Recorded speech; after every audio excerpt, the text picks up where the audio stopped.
560 The Answer online at 560theanswer.com, on the AM 560 mobile app, on your Alexa-powered smart speaker, and on TuneIn, iHeart, and on Odyssey. If you're looking for the latest news, insight into what it means, and the sharpest opinion, there's only one station in Chicago where you can turn, and it's this one. We're AM 560, The Answer. Top of the morning, Dan and Amy. The debate rages as to whether or not the big guy, Mr. 10%, will sit down with House Speaker Kevin McCarthy to try to work out some compromise on a debt ceiling raise that would include a spending slowdown, not spending cuts, spending slowdown. That's as aggressive as House Republicans want to get. And it doesn't really matter. They might as well be more aggressive because they're going to get the same response, whether it was substantive spending cuts, reducing the actual size and expense of government, or just slowing down the roll, because this is what White House spokeswoman KJP said about McCarthy and House Republicans' proposal. This is what it would mean for America. No hyperbole here. Speaker McCarthy unveiled a ransom note holding our economy hostage. It's a 320-page plan to kill jobs, fill our cities with smog, and give asthma to our children. The proposal would repeal the Inflation Reduction Act's green energy tax credit, sending thousands of jobs back to China.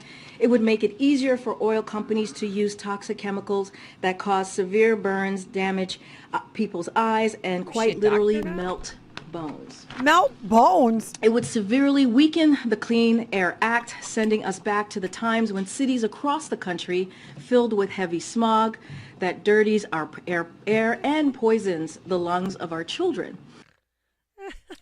For more on this, please be joined by a longtime advocate for giving asthma to children and melting their bones, Steve Moore, economist, author of Govzilla. Steve, thanks for joining us. How do you defend yourself? How do you live with yourself, actually? Yeah. Well, good morning, guys. And by the way, you left out the most vile part of this plan. Kittens will die. Yeah, there's no question. Will die. Yeah. So it sounds like a horror film, huh? I mean, you can either. I mean, you can either. Right. You can either raise the debt ceiling, or you can say goodbye to your children. Your choice. Whatever you want to do. Yeah, fine. Here's the interesting thing. One of the look, I like the McCarthy bill, I haven't always agreed with Kevin McCarthy. I'm not one of his worshipers or anything like that. But I think this is a solid bill. I think almost every provision in that bill, getting rid of the 84,000 new IRS agents, getting rid of the $300 billion green energy slush fund, which will just go to all these left-wing groups. It has nothing to do with climate change. It's just a way of putting money into the pockets of the liberal groups. And then you've got a 1%. Only 1% increase in government spending. Oh, my God, how are we going to deal with that? Now, I would cut government spending by about 10%, so I don't like that too much, but everybody's hyperventilating about that. And the other one is that they have a work requirement for food stamps and Medicaid. And it's interesting to me, the left is really pushing back on that. Now, let's not forget that it was Bill Clinton, a Democratic president, who in 1996 actually signed work requirements for welfare. It was a huge success. We reduced welfare caseloads by 50%, and poverty fell for 6 straight years after we put in those work requirements. But they're saying, oh, my God, this is going to cause starvation in the streets, and little kids aren't going to be able to go to school because they're not going to have food and all. They're not going to have bones. Yeah, but here's the thing. So they're saying, oh my gosh, when other states have put in work requirements, the number of people getting food stamps and Medicaid fall. Well, that's the whole point. And then they say, oh, people aren't getting the food stamps anymore. And you know why that is? I wonder if you guys can figure out why it is that when you put in work requirements, fewer people get food stamps. And I'll answer my own question because it's sort of pretty obvious when you think about it.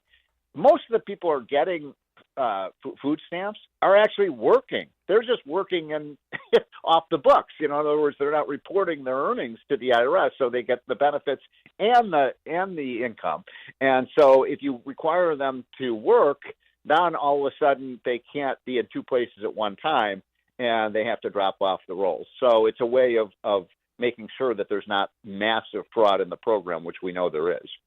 Wow. So $300 billion, this Green Deal slush fund, but Yeah. people care about Yeah. prices at the pump right now, inflation and crime so much more than, global warming or alleged global warming.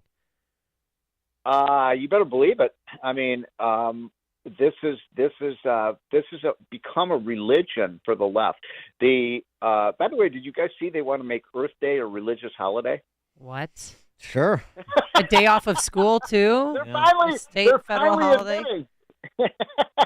They're finally admitting that it should be a religious holiday because the Green Movement is a religious movement. These are people who worship the created, not the creator, and so. But no, look, this week a big story that's kind of not been reported because of the big story, of course, being Tucker Carlson. By the way, there is a rumor, Dan, that you are going to take over that slot at 8 p.m. on Fox News. Is that a true rumor? No, I don't. Are you headed over to Fox News? No, I don't. I asked Juan. Well, I debated Juan Williams last night here in Chicago, and I asked him, and he said no. He said I'm not in the running. So yeah. No, he's not doing it. Yeah, Okay. I mean, Well, anyway, that story got so much attention that was overshadowed was these crazy new power plant regulations, which basically would say you can't have within 10 years you can no longer have coal and natural gas powered power plants because, of course, fossil fuels are satanic fuels that are destroying the world. And do you know what Amy, this is your quiz question for the day. Do you know what percentage of the power that we get, the electricity that comes out of your socket, do you know what percentage of that comes from coal and natural gas? 75%. You're pretty close, a little over 60%. 60%. So wait a minute. For a blonde, okay. Yeah, that's most people think it's like, a tiny percentage. So, Dan, do you know what percentage comes from wind and solar power? Like 3 to 5%. It's about, for power plants, it's about 8% now, way up to 8%. Oh, but boy. still, that's a small fraction. What about those wind farms? Subsidies help, yeah. And hey, I don't know if you heard Stephen Moore, we're one step closer to getting a wind farm in Lake Michigan. You mean on the lake? In Lake Michigan. Wind farms. They're going to put. That's going to make a beautiful, beautiful scenery. It's going to add to the Look out on tapestry. Lake Michigan Gorgeous. and see those wonderful windmills.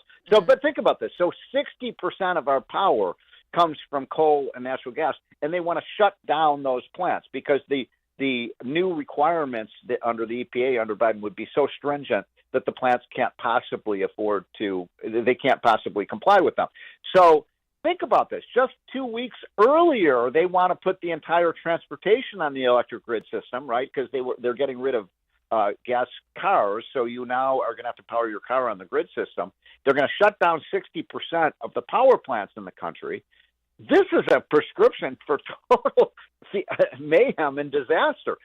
You're going to have rolling brownouts and blackouts every week in this country. They're going to start rationing your electricity, and the price of electricity is going to skyrocket. These people are insane. They're crazy. Well, this question was posed at our debate last night, and I offered my answer, but let's get yours. The question was, why wouldn't the left want America to be energy independent? Why wouldn't they want that? That would address in part the inflation. Obviously, it's a national security issue. So why wouldn't they want that? You're going to laugh when I say this, but I believe that if you look at the doctrine of the left today, it is very anti-America. In other words, it's very much we are responsible for all the problems in the world, because we're the most developed country. So, for the last 100 years, we've emitted all this pollution into the environment, and therefore we have to pay. It goes back to this idea that the leftism is our religion. We have to pay a penance for the damage that we've done to the world. And one way of doing that is by crippling the U.S. economy and driving us to our knees. And we deserve it, because we're bad people. We're a terrible country. We're a force for evil, not good. And I really believe that's what's driving. Because there's no other explanation, folks. it's a no-brainer that we should be energy independent. As you said, it's good for the environment because we have the cleanest energy. It's good for jobs. It's good for our trade deficit, reduce our budget deficit. It means that countries like Russia wouldn't have the money to invade Ukraine. It would make this world a safer place. I mean, there's no other possible explanation. What did you say, Dan? Basically, it's the worldview of the left, and I agree with you that America is a bad actor on the world stage. Right. This is their view. Yep. And also, it's a control issue. I mean, there's no better way to have everything run through the government than to have the government in charge of energy policy, and thus make both the individual as well as the corporate enterprise dependent on government for the sources of their well-being or economic vitality. Yeah. I agree entirely with that. I mean, look, you could make the argument that the two most liberating inventions in the history of the world are, number one, electric power, and number two, cars. Because cars, you can get into your car and you can go anywhere you want to, and the government doesn't know where you are. Now, if you put everybody in mass transit, then they can control where you go, when you go. They know where you are. I mean, I'm not one of these conspiracy theorist people, but the left's agenda is to get rid of the cars. They hate cars.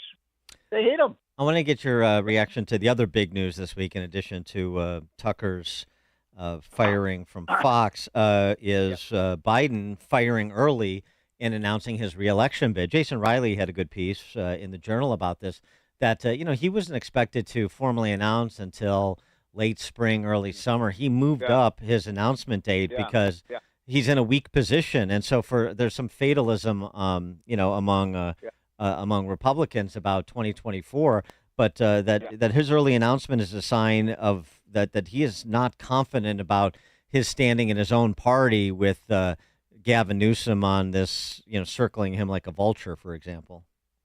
Yeah. Oh, wait, by the way, before I answer that, what did Juan Williams have to say about why we're dismantling American energy? What was his response? The typical Juan Williams answer: we're not. We are energy independent.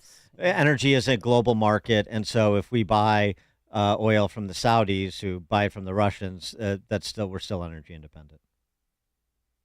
That doesn't make any sense. Okay. Yeah. So welcome to 90 minutes. Welcome to the 90 minutes I spent with Juan Williams last night. Yeah, and I'm a friend of Juan Williams, but that's just, that's a non-answer. Okay, so I loved the Wall Street Journal headline yesterday by the Gerard Baker. Baker, yeah. Did you see the headline that said 4 more years? It sounds like a prison sentence. I think that's how the country feels about it. Look, as a partisan Republican, and sometimes I am a partisan Republican, but if I were answering that question as a partisan Republican, I'd say, you go, Joe, because he is, in my opinion, the easiest candidate for Republicans to beat in 2024. 70% of Americans don't want him to run for president. That's going to be a hard hurdle for him to get over. The only person who would be a worse candidate than Joe Biden, of course, would be Kamala Harris. So the Democrats are in a bit of a bind right now. But I agree with what the Wall Street Journal wrote a couple weeks ago. This is bad for the country. I mean, what if Joe Biden were to win a second term? I mean, Amy, can you imagine that? Well, it's possible. I mean, I know, but who can honestly say, even Democrats, who can say that their life is better than it has been? That the past 4 years of life has been easier. Better than Trump. No, better than Trump. But even putting that aside, look, I think that almost everything he's done has been disastrous for the country. But if you're a liberal, you think, oh, he's done a lot of good things. I don't agree with that, but. Can anybody honestly say that this guy could do the presidency for 4 more years? I mean, he is, and I'm not saying that. I mean, look, I'm 3 years old. I don't have the mental acuity that I did. It's the wrong question. Okay, Well, yeah. And first of all, by the way, when Joe Biden first ran for Senate at 29, he criticized his incumbent opponent, a 63-year-old, as being too old. but times change. I get it. So the answer is. The 500,000 people who voted for John Fetterman before the first debate, and actually the million people who voted for him after the debate, the one debate with Oz. It doesn't matter. It doesn't matter to just under half the country put a potted plant up against Donald Trump, and they are voting for the potted plant. Well, this is so. On message, I want you to hear this because KJP was asked about eight more years. Does the president plan to serve all 8 years? I'm just not going to get ahead of the president. That's something for him to decide. I'm just not going to get ahead of it. And there's a 2024 campaign. Anything related to that, I would refer you to that. Powerful. Yeah, that's just, that's a resounding. Well, it could be. We don't know if he's going to last 8 years, but then she went out and tweeted, she did a retake saying, no, he will serve, he will serve all 8 years. So here's the thing. It's interesting that you brought up Fetterman because I think that's their play here. They know that he can't possibly be president for five and a half more years. So, they think they could get him elected. And then Kamala is president. Yay! No. They're going to slide in Di-Fi to be president. Yeah, right. But this time around, Biden can't hide in his basement.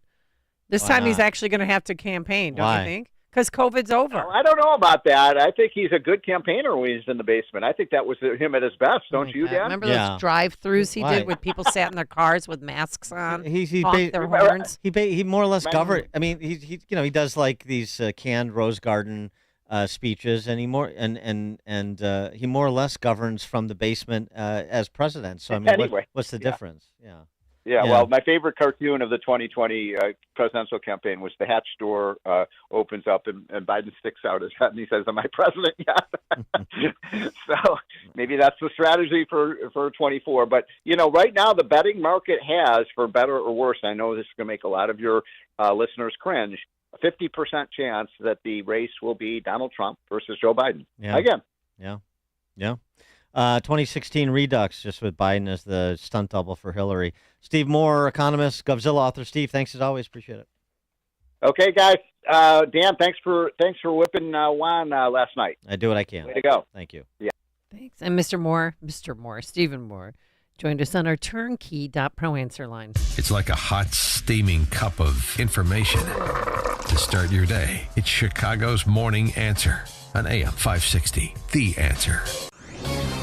This is Seth Leibson of AM 960 The Patriot in Phoenix for townhall.com. California's Governor Newsom has announced he'll be deploying the National Guard to address the fentanyl crisis in San Francisco. It's about time. The Greek statesman Pericles said, "Because of the greatness of our city, the fruits of the whole earth flow in upon us." We can't say that about our big cities in America today anymore. From New York City to Los Angeles, the fruits have become rotten, and San Francisco is its own awful dystopia. It remains to be seen what he will allow the Guard to do, but it's shameful he's taken so long. Let's hope it's not too late.